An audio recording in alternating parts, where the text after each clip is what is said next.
Shalom Bapak Ibu Saudaraku. Shalom. Baik, puji nama Tuhan. Saudara-saudaraku terkasih dalam Tuhan Yesus Kristus, apa kabar? Luar biasa, sehat semua? Jasmani rohani? Keuangan? Haleluya. Iya. Orang percaya sama Tuhan itu tidak ada di kamusnya itu tanggal muda, tanggal tua. Tanggal muda, tanggal tua, berkat Tuhan selalu mengalir. Haleluya. Bapak Ibu Saudara-saudaraku, malam hari ini kita akan bersama-sama belajar firman Tuhan.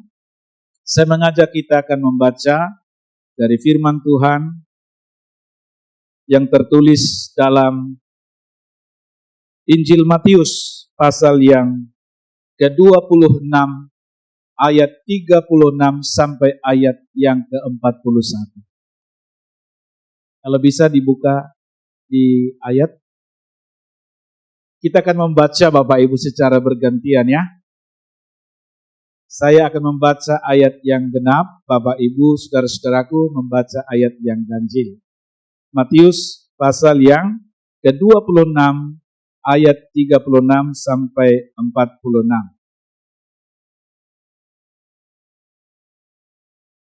Baik.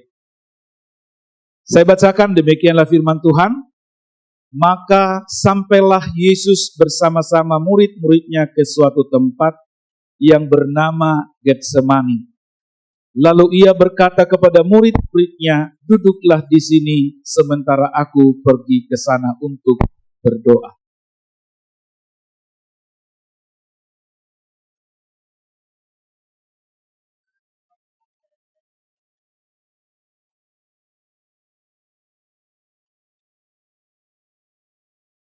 Lalu katanya kepada mereka, hatiku sangat sedih, seperti mau mati rasanya. Tinggallah di sini dan berjaga-jagalah dengan aku.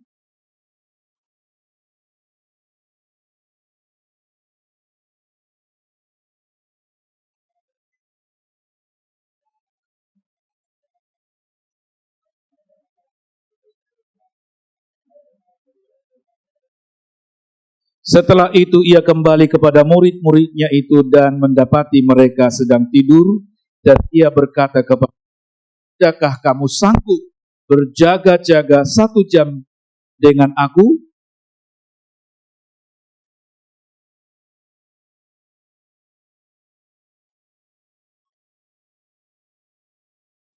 Lalu ia pergi untuk kedua kalinya dan berdoa katanya, ya Bapakku, jikalau cawan ini tidak mungkin lalu, kecuali apabila aku meminumnya, jadilah kehendak-Mu.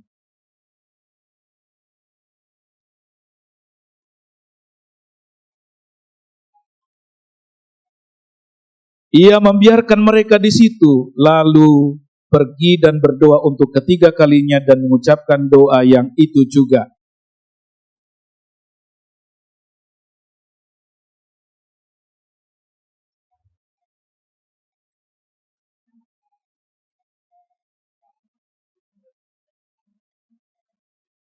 Bangunlah, marilah kita pergi, dia yang menyerahkan aku sudah dekat. Baik, saudara-saudaraku yang dikasihi Tuhan, saya beri tema khotbah saya malam hari ini, berjaga-jagalah dan berdoalah. Saudara-saudaraku terkasih dalam Tuhan, selama kita masih ada di dalam dunia ini, selama kita masih hidup, pasti setiap kita mengalami yang namanya pencobaan. Atau barangkali Bapak Ibu saudara-saudara yang hadir malam hari ini, selama saudara hidup, apakah tidak pernah mengalami yang namanya pencobaan? Bisa angkat tangan kalau ada yang belum pernah mengalami pencobaan. Pernah Bapak Ibu? Sering? Ya. Bapak Ibu saudara-saudaraku yang dikasihi Tuhan, siapapun bisa mengalami yang namanya pencobaan, termasuk saya dan saudara sebagai orang-orang percaya kepada Tuhan. Jangankan saya dan saudara, murid-murid Yesus sendiri mengalami yang namanya pencobaan. Bahkan Yesus sendiri pun dicobai oleh si iblis. Ketika Yesus baru saja memulai pelayanannya, dikatakan di dalam firman Tuhan, selama 40 hari, 40 malam Yesus berdoa dan berpuasa. Di saat itulah iblis datang, si pencoba itu, dan mencobai Yesus. 3 kali dia dicobai kan? Cuma yang membuat Yesus berbeda dengan para murid-murid dan dengan kita, murid-murid itu jatuh dalam pencobaan, tetapi Yesus menang. Itu yang membedakan Bapak Ibu. Maka Yesus memberikan satu peringatan kepada para murid-muridnya, berjaga-jagalah dan berdoalah supaya kamu tidak jatuh ke dalam pencobaan. Tadi kita sudah baca ayatnya, roh memang penurut, tetapi daging lemah. Saudara-saudaraku yang dikasihi Tuhan, ketika Yesus dicobai oleh iblis, Yesus menang dan tidak terkalahkan. Dikatakan di dalam ayat itu, iblis mundur daripadanya, tetapi menunggu dan menanti waktu yang baik. Jadi saudara-saudaraku, sampai sekarang pun iblis masih berusaha untuk mencobai setiap orang-orang percaya. Ya, jadi jangan pernah berpikir aman saya. Ya, seberapa dekat saudara dengan Tuhan, seberapa saudara bersungguh-sungguh di dalam Tuhan, tidak luput dari yang namanya pencobaan. Kalau saya ambil salah satu contoh di dalam kitab Ayub pasal 1. Ayub, seorang yang sangat dikenal dengan kejujurannya, seorang yang dikenal dengan kesalehannya, takut akan Tuhan, menjauhi kejahatan. Wah, secara rohani ini luar biasa Ayub ini. Tetapi Ayub tidak luput juga dari yang namanya pencobaan. Cuma Ayub ketika menghadapi pencobaan, dia menang. Dan Alkitab mencatat bahwa Ayub tidak berdosa dengan bibirnya. Dia tidak mempersalahkan siapapun, termasuk tidak mempersalahkan Tuhan. Bahkan dia berkata, Tuhan yang memberi, Tuhan yang mengambil, terpujilah nama Tuhan. Di saat dia menghadapi dan mengalami yang namanya pencobaan, dia masih bisa memuji Tuhan, bersyukur kepada Tuhan. Saudara-saudaraku yang dikasihi oleh Tuhan, kita akan belajar malam hari ini bagaimana para murid-murid mengalami yang namanya pencobaan.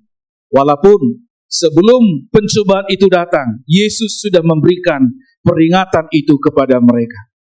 Kita akan melihat dulu latar belakang penulisan ayat ini Bapak Ibu. Saudara-saudara, peristiwa ini terjadi di Taman Getsemani ketika Yesus berdoa di sana. Dia membawa 3 orang muridnya yang bernama Petrus, Yohanes, dan Yakobus. Dengan maksud dan tujuan supaya mereka juga ikut bersama berdoa dan berjaga-jaga. Ya. Dan tujuan Yesus membawa ketiga murid ini, Yesus ingin mempersiapkan para murid-murid ini untuk menghadapi segala kemungkinan yang akan terjadi, termasuk yang namanya pencobaan, saudara-saudara. Yesus berkata kepada Petrus dan murid-muridnya, malam ini akan tergoncang imanmu karena aku. Tetapi Petrus menjawab apa Bapak Ibu? Walaupun mereka semua tergoncang imannya, tetapi aku tidak. Saudara-saudaraku, kita akan melihat malam hari ini bagaimana kejatuhan para murid-murid ke dalam pencobaan. Saya katakan, sebelum kebangkitan Tuhan Yesus dan ketika Yesus menampakkan diri kepada para murid-muridnya, ke-12 murid itu semua tidak luput dari yang namanya pencobaan dan mereka semua jatuh, Bapak. Ngeri sekali. Ya, saya akan sampaikan ini kepada kita semua untuk menjadi satu pembelajaran, menjadi pengingat bagi kita semua bahwa murid-murid semua yang sudah mendapatkan tahbisan sebagai rasul, ya, sudah diperlengkapi dengan karunia, toh mereka juga jatuh di dalam pencobaan, saudara. Kita akan melihat yang pertama, murid-murid jatuh. Yang pertama adalah Petrus. Siapa Petrus itu, Bapak Ibu saudara-saudara? Petrus itu adalah salah satu murid daripada 12 murid Yesus itu. Dia sangat dikenal karena keberaniannya, ya, sifat pemberaninya itu. Dalam Matius pasal 26 ayat 33 sampai 35 itu, ketika Yesus memberi peringatan, malam ini tergoncang imanmu semua, Petrus dengan lantang menjawab apa Bapak Ibu? Biarpun mereka semua tergoncang imannya karena engkau, aku sekali-kali tidak. Ayat 35, sekalipun aku harus mati bersama-sama engkau, aku takkan menyangkal engkau. Dan semua murid yang lain pun berkata demikian juga. Bapak Ibu saudara-saudaraku, kita lihat pada waktu itu Petrus masih bisa dengan lantang berkata, kalaupun mereka semua tergoncang imannya, aku tidak. Sekalipun aku harus mati untuk Tuhan, aku tidak apa. Tetapi apa yang terjadi Bapak Ibu? Petrus jatuh ke dalam pencobaan. Apa yang terjadi kepada Petrus Bapak Ibu? Matius pasal 6 ayat 69 sampai 75.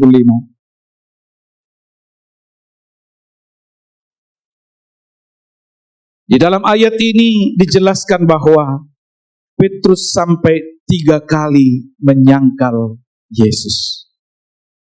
Saudara-saudaraku, lihat satu kegagalan dalam pengiringan dan pelayanan seorang Rasul Petrus bisa jatuh ke dalam pencobaan menyangkal Tuhan. Bahkan di dalam ayat-ayat itu dijelaskan bahwa seorang hamba perempuan bertanya saja kepada dia, ini orang pengikut Yesus. Dia berkata, sumpah aku tidak mengenal. Aku tidak tahu apa yang kau maksudkan.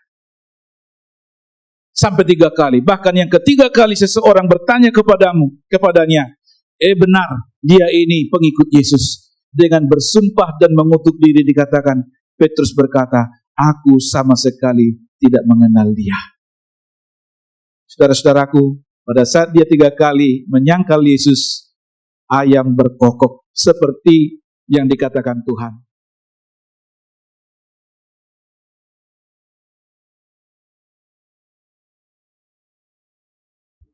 Saudara-saudaraku, Petrus jatuh dalam pencobaan. Itu belum seberapa pencobaannya, saudara, baru ditanya, kamu ini pengikut Yesus, sudah menyangkal Bapak Ibu. Ngeri Bapak Ibu. Beruntung Petrus menyesal dan menyadari kesalahannya. Ketika ayam berkokok, dia ingat. Dia kalau di film The Passion of Christ itu kan, setelah ayam berkokok, dia melihat kepada Yesus, juga lihat bertatapan mereka. Dia langsung ingat apa yang dikatakan, sebelum ayam berkokok, engkau telah menyangkal aku 3 kali. Dia sedih dan menangis sejadi-jadinya, saudara. Penyesalan memang selalu datang terlambat. Tapi tidak mengapa. Petrus menyesal dan dia mau bertobat. Itu yang pertama kita lihat Bapak. Yang kedua adalah Yudas Iskariot. Siapakah Yudas Iskariot Bapak Ibu? Sama dengan Petrus, salah satu dari 12 murid. Yudas Iskariot ini bukan orang sembarangan Bapak Ibu. Dia diberi kepercayaan oleh Tuhan pemegang kas sebagai bendahara. Gak main-main loh Bapak Ibu. Gak main-main. Diberi kepercayaan di sebuah organisasi atau di sebuah perusahaan atau di sebuah gereja sebagai bendahara pemegang uang itu gak main-main Bapak Ibu. Banyak orang jatuh dalam hal keuangan karena gak jujur, ya kan? Yudas Iskariot juga ternyata jatuh Bapak Ibu. Bukan hanya sering lagi mencuri uang kas yang dia pegangnya itu, tidak. Tetapi demi uang 30 keping perak, dia rela mengkhianati Yesus dengan ciumannya itu, saudara. Dia rela menjual Yesus kepada imam-imam kepala orang Yahudi. Ngeri kan, saudara? Sekelas Yudas Iskariot yang diberi kepercayaan untuk melayani Tuhan dan pemegang kas atau seorang bendahara bisa jatuh oleh karena uang.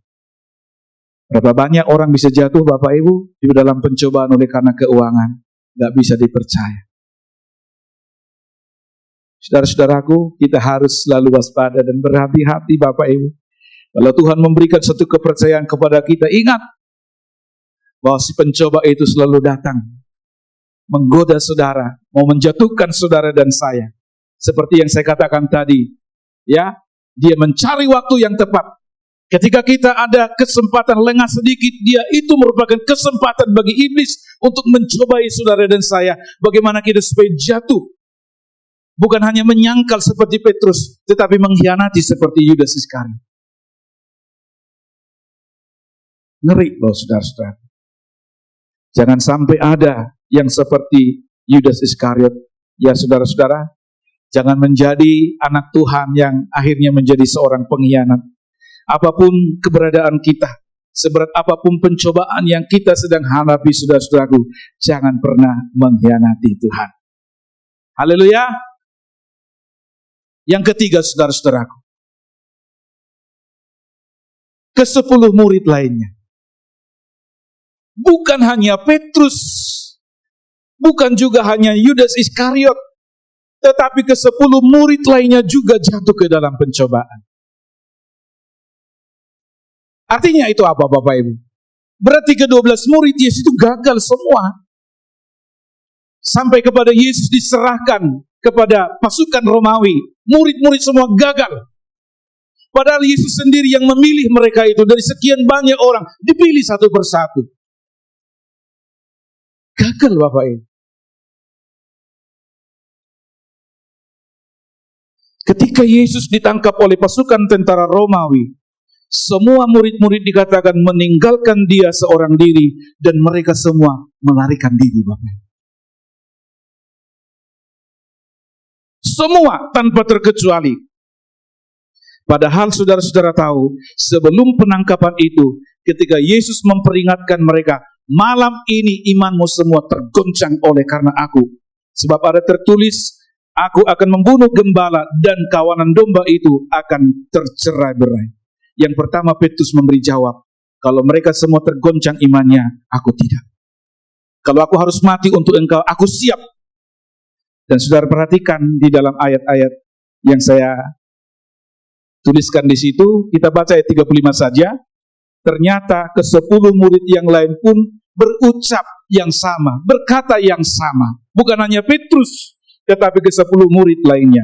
Ya, Matius pasal yang ke-26 ayat 35. Kata Petrus kepadanya, sekalipun aku harus mati bersama-sama engkau, aku takkan menyangkal engkau. Semua murid yang lain pun berkata demikian juga. Semua murid yang lain pun berkata demikian juga. Tetapi kalau kita lihat faktanya, ya, kita lihat apa realitanya. Saudara-saudaraku, Matius pasal 26 ayat 55 sampai ayat 56 dikatakan apa di situ? Kita baca saudara. Pada saat itu Yesus berkata kepada orang banyak, sang kamu ini aku penyamun, maka kamu datang lengkap dengan pedang dan pentung untuk menangkap aku. Padahal tiap-tiap hari aku duduk mengajar di bait Allah dan kamu tidak menangkap aku. Kita perhatikan ayat yang ke-56. Akan tetapi semua ini terjadi supaya genap yang ada tertulis dalam kitab nabi-nabi. Lalu semua murid itu meninggalkan dia dan melarikan diri. Saudara-saudaraku, 10 murid lainnya lari. Saudara dapat membayangkan Yesus berhadapan seorang diri dengan pasukan tentara Romawi dan kepala imam-imam Yahudi pada waktu itu. Itu kalau saudara masuk di dalam situasi itu, membayangkan, itu ngeri sekali Bapak. Tidak ada seorang pun di antara murid yang bertahan, yang setia. Saking takutnya mereka lari tunggang langgang Bapak. Tidak ada seorang pun yang setia. Mungkin saudara dan saya bisa berkata cemen kabeh kali. Ya toh? Tidak punya nyali. Tidak punya keberanian. Mungkin kita berpikir demikian saudara. Tapi kalau kita dalam situasi itu, saat itu saudara, itu begitu mencekam, begitu menakutkan. Karena tentara Romawi itu lengkap dengan senjata. Dan tujuannya memang untuk menangkap Yesus, untuk membunuh Yesus Bapak. Mungkin kalau saudara dan saya ada di saat itu, saya kurang tahu pasti apakah saudara yang pertama lari atau saya atau bagaimana. Atau saya bertanya saja sama Bapak Ibu semua yang hadir malam hari ini. Ketika kita ada di situasi saat itu, Bapak Ibu bertahan dari situ sih? Hah?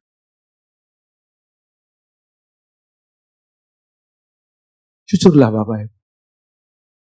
Kita mungkin yang terakhir lari, tapi kan sama saja toh, walaupun yang terakhir lari, iya kan? Lihat yang lain daripada ikut lari, saudara. Karena situasinya mencekam, menakutkan, saudara. Saking takutnya mereka itu setelah Yesus dikubur itu kan, mereka tinggal di satu rumah itu terkunci rapat.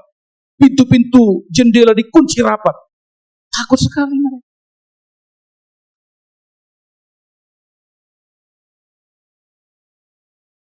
Gagal Bapak Ibu. Walaupun pada akhirnya setelah Yesus bangkit itu kan, Yesus memulihkan panggilan para murid itu. Kecuali Yudas Iskariot, karena dia kan bunuh diri kan, menggantung diri.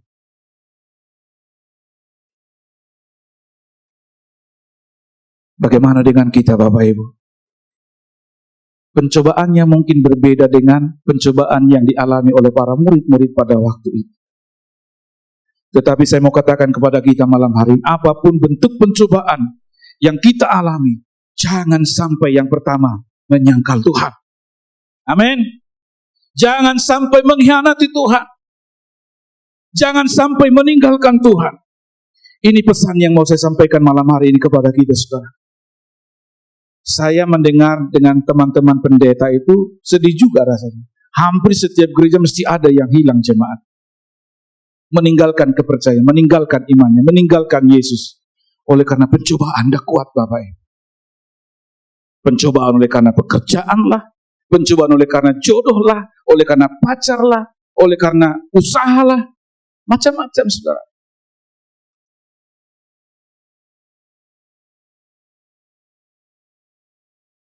Betul ya Bapak Ibu ya. Sedih apalagi kita sebagai orang tua yang punya anak-anak itu kan. Dari kecil kita sudah besarkan, kita didik takut sama Tuhan. Waktu remaja dia masih tekun sungguh-sungguh, masih melayani. Tapi ketika dia umur 24-25 udah lulus dari sarjana, ya kan, sudah kerja, pergaulannya sudah kita nggak tahu seperti apa. Oleh karena pasangan hidup, dia bisa tinggalkan Tuhan. Itu yang sering terjadi. Teman-teman pendeta kesaksian sedih juga.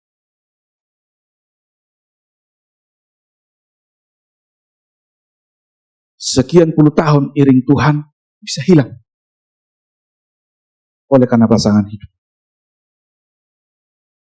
Maka saya berpesan malam hari ini kepada Bapak, Ibu yang punya anak-anak, baik anak laki maupun anak perempuan, doakan anak-anak kita. Ya, jangan hanya didoakan supaya berhasil bekerja dengan baik, hasilnya banyak Bapak Ibu, tapi imannya yang terlebih dulu juga kita doakan. Kita doakan juga untuk pasangan hidupnya. Ya, sebagai orang tua kita harus berdoa. Pemuda-pemudi yang sudah mau menikah juga berdoa sungguh-sungguh supaya dipertemukan Tuhan calon pasangan suami atau calon istri yang takut Tuhan, yang cinta Tuhan. Sebab kalau ketika kita sudah hilang, tinggalkan Tuhan, sulit kembali Bapak Ibu. Kalau ada yang pacaran ya anak-anak itu, saya bilang putus saja. Pasti Tuhan beri yang terbaik. Pasti Tuhan pertemukan yang terbaik. Kalau engkau sungguh-sungguh.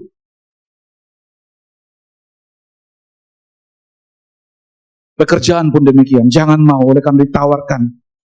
Yang penting tinggalkan iman. Jangan Bapak Ibu. Kalau doa sungguh-sungguh sama Tuhan, masa Tuhan tidak buka jalan? Yang penting kita mau berusaha, mau kerja, pasti ada jalan dari Tuhan. Amin Bapak Ibu. Haleluya. Murid-murid semua gagal Bapak Ibu. Ada yang menyangkal, ada yang mengkhianati, ada yang menjual, ada yang lari. Dan ketika Yesus menampakkan diri kepada murid-murid di mana Bapak Ibu? Kembali kepada profesinya masing-masing. Iya kan?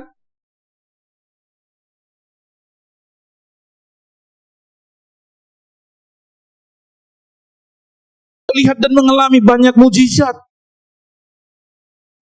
Iya. Tapi ternyata pada akhirnya gagal. Puji Tuhan. Tuhan Yesus itu berbaik hati Bapak Ibu. Kalau sekiranya mau diganti, gampang. Masih banyak kok. Mau diganti, bisa saja diganti. 12 sudah gagal, ganti aja semua, reshuffle lah. Presiden Jokowi aja berapa kali dulu reshuffle toh. Masa Tuhan Yesus kekurangan orang untuk dipakai menjadi, jangankan 12 murid, 24 saja, pas 100 murid bisa, ya kan? Tapi Tuhan pulihkan kembali. Saudara-saudaraku yang dikasihi Tuhan, kita mau belajar bagaimana supaya kita tidak jatuh ke dalam pencobaan.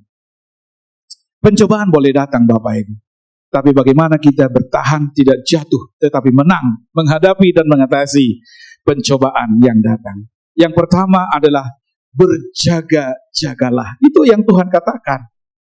Ketika Petrus, Yohanes, dan Yakobus diajak berdoa, berjaga-jagalah, kata Tuhan. Matius 26 ayat 41. Dalam bahasa Yunani dipakai kata Gregoreo, artinya itu selalu waspada, tidak tidur, berjaga, waspada itu. Itu seperti seorang penjaga gawang itu kalau di sepak bola Bapak Ibu, ya kan? Masa seorang kiper sempat-sempatnya ngantuk atau tidur-tidur gitu, ya kan? Pasti berjaga Bapak Ibu. Semua itu pemain lawan yang datang membawa bola ke gawangnya ini mesti ya toh, kapan dia tenang cep gitu. Sudah berjaga pun kadang-kadang masih lolos ya kan? Berjaga-jaga Bapak Ibu, selalu waspada. Bahkan Yesus memberikan satu kunci atau rahasia, 1 jam saja. Saya mau tanya, sebenarnya susah tidak sih berjaga-jaga 1 jam? Dari 24 jam yang Tuhan kasih 1 hari 1 malam buat kita.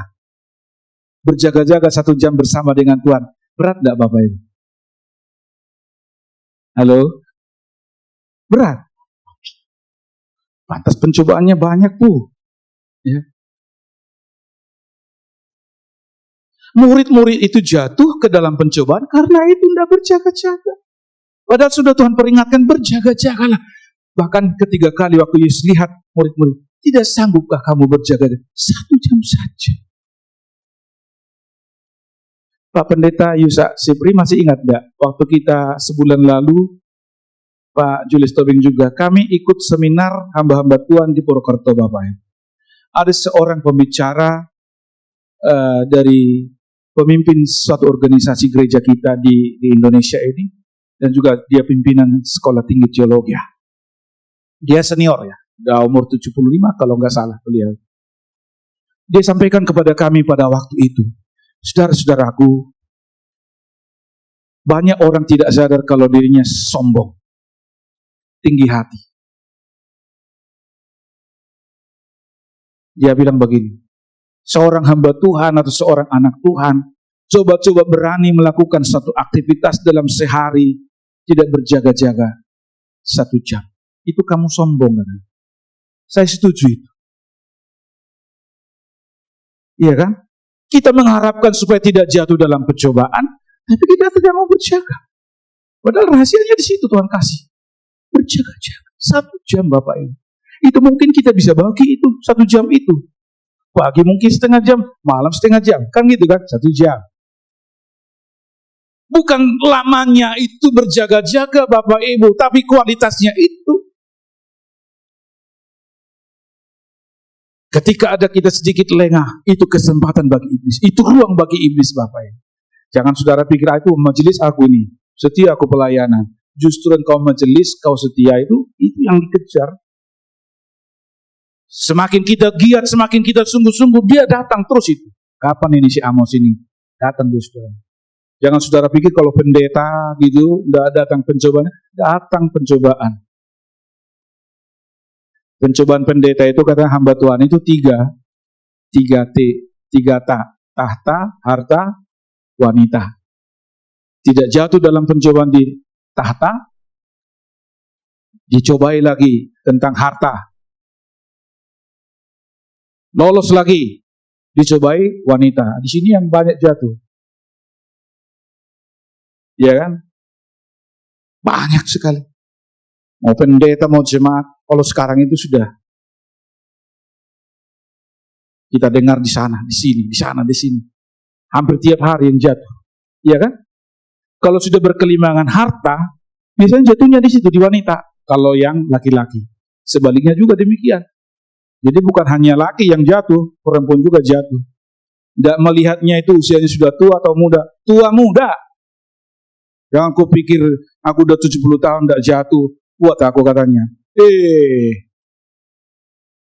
Justru saat kita berkata aku kuat, aku hebat, aku bisa, datang iblis. Si pencoba itu. Berjaga-jaga Bapak Ibu.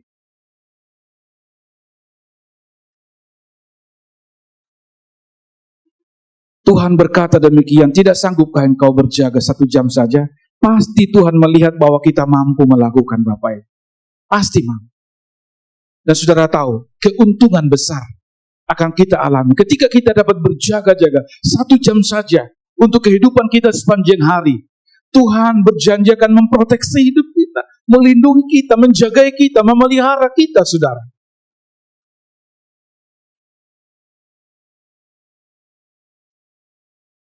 Ketika orang murid itu dibawa ke taman, itu kan bukan untuk tidur kan, untuk berdoa dan berjaga.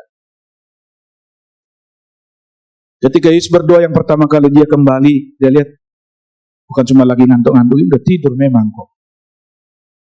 Memang tantangan itu tidur itu ya, paling enak ya Bapak Ibu ya. Kadang-kadang udah khotbah semangat gini pun masih ada. Katanya seseorang tidur dalam hadirat Tuhan itu paling enak. Sempat-sempatnya tidur dalam ibadah Bapak Ibu. Ya kan?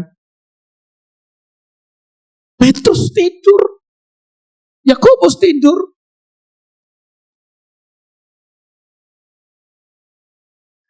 Di sini nggak ada yang tidur, amin.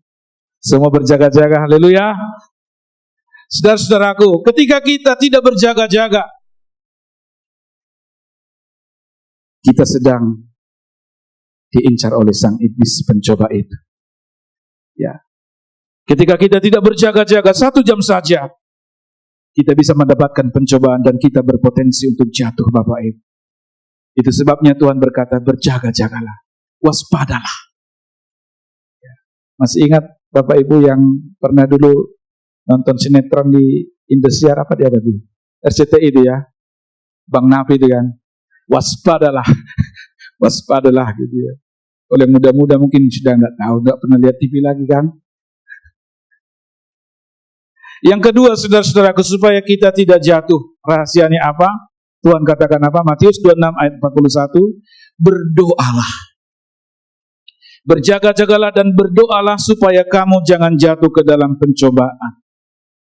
Mungkin Bapak Ibu terlalu sering kita mendengarkan hal berdoa ini. Betul kan? Sangat sering sekali. Dalam bahasa Yunani dipakai proseuheste, yang berarti berdoalah, bermohonlah. Artinya begini, menekankan pentingnya berdoa sebagai sarana beroleh kekuatan dan perlindungan dari Allah dalam kita menghadapi segala tantangan, cobaan, dan godaan. Jadi doa itu diberikan Tuhan kepada kita itu sebagai benteng perlindungan, sebagai senjata kita Bapak Ibu.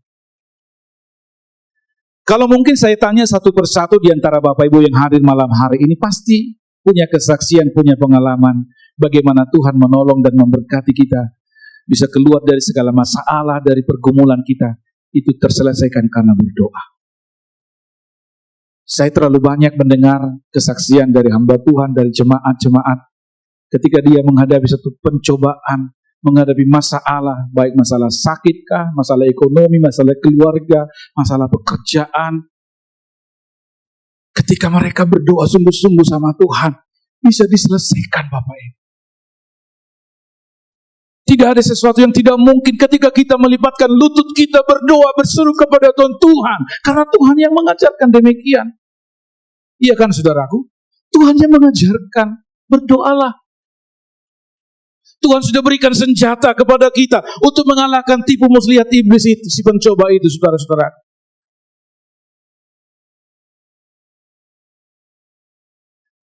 Cuma sudah kita tahu kuncinya rasanya, tapi melakukannya yang susah Bapak Ibu ya.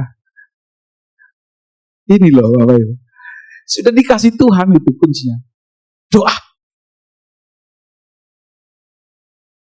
Jadi berdoa itu bukan hanya sarana komunikasi untuk kita koneksi dengan Tuhan, berdoa biasa-biasa berdoa gitu, tidak Bapak Ibu. Tapi ketika kita berdoa itu benteng perlindungan untuk menghadapi segala tantangan Bapak Ibu. Apa yang sedang saudara hadapi, bawalah dalam doa. Ya, tidak semua harus diberitahu ke Pak Pendeta, tolong Pak Pendeta, tolong Pak Majelis. Doa Bapak Ibu, praktekkan. Kita semua kan sama-sama orang percaya. Tuhan memberikan semua kita sama-sama kuasa yang sama. Yuk Bapak Ibu, buktikan dan praktekkan. Saya kurang tahu persis apa yang menjadi pergumulan saudara-saudara yang hadir malam hari ini. Tapi saya mau rindu ada kesaksian-kesaksian dan pengalaman. Oleh karena saudara berdoa kepada Tuhan. Puji Tuhan Pak Pendeta. Ketika saya dengar khotbah Pak Pendeta tentang doa, saya sedang bergumul A, saya sedang bergumul B. Saya praktekkan, betul-betul Tuhan berikan jalan keluar.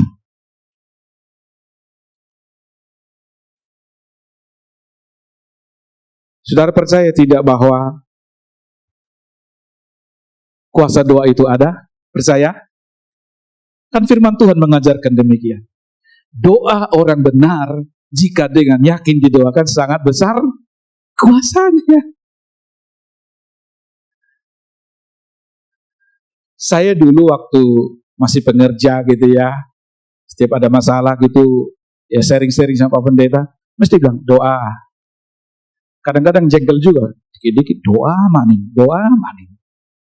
Tapi itu memang cara yang paling ampuh, cara yang paling jitu Bapak Ibu. Ya kan? Kami juga hamba Tuhan ya, doa Bapak Ibu. Untuk semua pergumulan ya doa sama Tuhan. Ya, sama kita Bapak Ibu.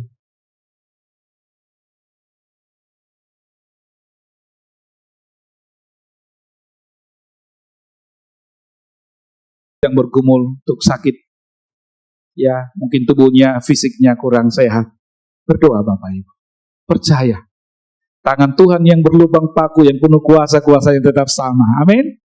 Tadi kan kita sudah nyanyi, tidak ada yang mustahil bagi Tuhan. Kuasa itu tetap sama Bapak Ibu. Ya, berdoa kata Tuhan. Paulus dalam suratnya kepada jemaat di Tesalonika, dia juga berpesan, tetaplah berdoa. Ini mungkin seperti lagu lama ini, tetap berdoa. Tapi ini memang, selama kita masih hidup dalam dunia, doa itu tidak boleh berhenti Bapak Ibu.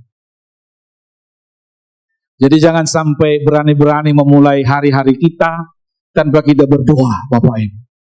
Ya. Sebelum saudara melakukan aktivitas di sepanjang hari, mulailah dengan berdoa sama Tuhan. Kita mau connect, terhubung dengan Tuhan. Kita sapa dia, Bapa, aku datang. Ya. Kepada siapakah kita mengadu semua apa yang menjadi beban hidup kita Bapak Ibu? Kepada tetanggamu, kepada saudaramu, kepada keluargamu, sama juga, mereka juga persoalan. Tapi ketika kita datang kepada Tuhan Yesus, ya, dia Bapa kita yang sangat baik, dia Bapa kita yang sangat peduli, tangannya selalu terbuka. Firman Tuhan berkata, telinga Tuhan tidak kurang panjang untuk mendengar, dan tangannya tidak kurang panjang untuk menolong. Amin Bapak Ibu. Mau ditolong Tuhan, mau dibela Tuhan, mau disembuhkan Tuhan, mau disertai Tuhan, berdoa.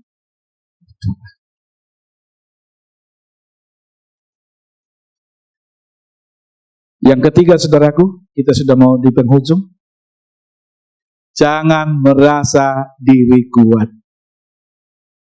Petrus dan murid-murid lainnya merasa diri kuat Bapak Ibu. Tadi sudah kita baca ayatnya itu. Matius pasal 26, 33, 35. Mungkin Petrus, kalau saya bahasakan dengan bahasa saya, gak mungkin saya jatuh. Dari bahasanya tadi kan, mereka semua imannya tergoncangkan, saya tidak. Bahkan sekalipun aku harus mati demi engkau, aku siap.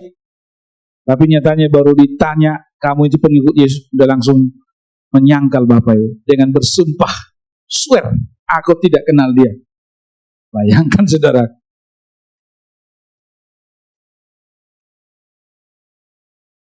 Semua murid yang lain berkata demikian, berarti sama mereka semua. Tapi faktanya apa yang terjadi Bapak Ibu? Firman Tuhan tadi dikatakan dalam Matius 26:56 itu, semua mereka melarikan diri dan meninggalkan Yesus. Maka kalau saudara baca di dalam 1 Korintus pasal 10 ayat 12, Paulus menasihatkan di situ apa Bapak Ibu?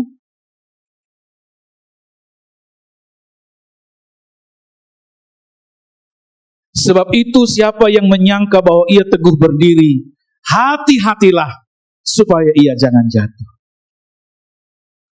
Bapak Ibu, tidak ada seorang pun di antara kita yang kebal dengan pencobaan. Bapak Ibu. Iblis itu selalu berusaha untuk menjatuhkan kita. Ya lihat, wah keluarganya Pak A ini harmonis sekali. Suami istri rukun, bahagia, anak-anaknya baik semua. Dia datang di situ Bapak Ibu. Dia mengusik keluarga. Gak mempan, diusik. Oh ekonominya kok baik, usahanya kok baik. Dia lihat juga, oh setia sekali orang itu. Berkorbannya luar biasa untuk satu gereja itu. Pendukung gereja itu. Diusik itu saudara. Jadi jangan pernah merasa diri kita kuat, hebat, bisa. Ya kan saudara. Apalagi bisa tanpa Tuhan gitu ya. Itu awal kejatuhan Bapak Ibu. Titenono. Gak lama. Pasti jatuh.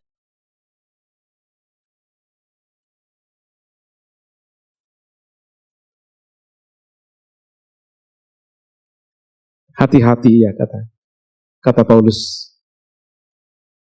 Kalau seseorang berkata teguh berdiri, hati-hati supaya ia jangan jatuh Bapak Ibu.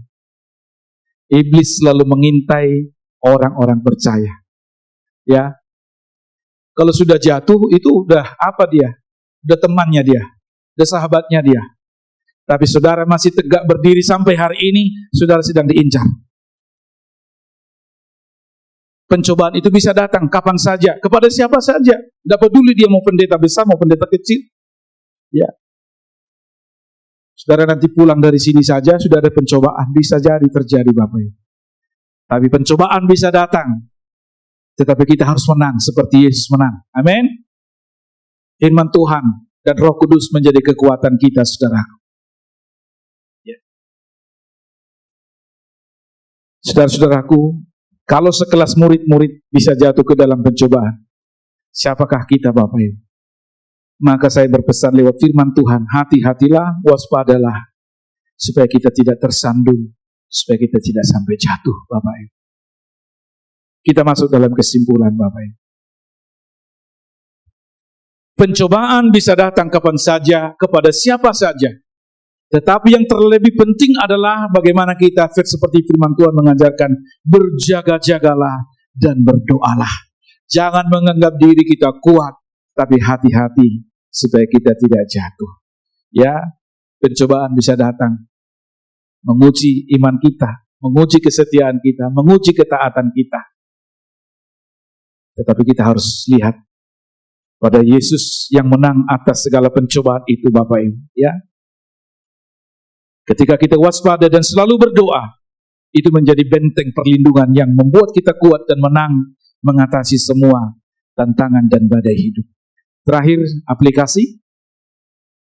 Ingat Bapak Ibu, apapun pencobaan yang kita alami, jangan sampai meninggalkan Tuhan.